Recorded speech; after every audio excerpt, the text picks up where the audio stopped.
Story of Christianity Part 2 is a survey course which takes students from the period of the Reformation, 16th century, through until the end of the 20th century.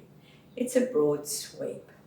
It's a foundational unit for the postgraduate studies. It's also an introductory unit, first and second levels, for the Bachelor of Theology.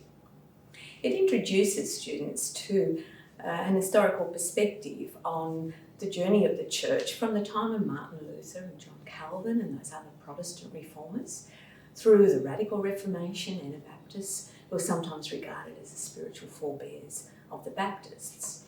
It gives students an opportunity to explore and reflect upon the origins of their own Christian traditions. It also looks at changes in the Catholic and Orthodox churches during that time.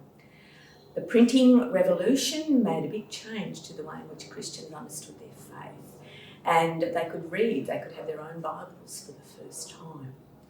And the story looks at some of the challenges facing society in that period of hundreds of years, challenges from science and technology, from industry and communication, and the way in which the church sought to be relevant and to communicate with people.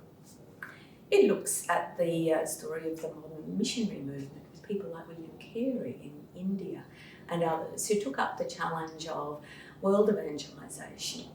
It explores origins of the evangelical movement and also expressions of that through movements such as Protestant fundamentalism, particularly in the United States. There's a focus also on Australia and the story of the churches in Australia. And the object of the course is really to give students a sense of where we've come from since the 16th century. The story of Christianity, of course, goes back much earlier to the time of Jesus, but this focuses on the last 500 years or so.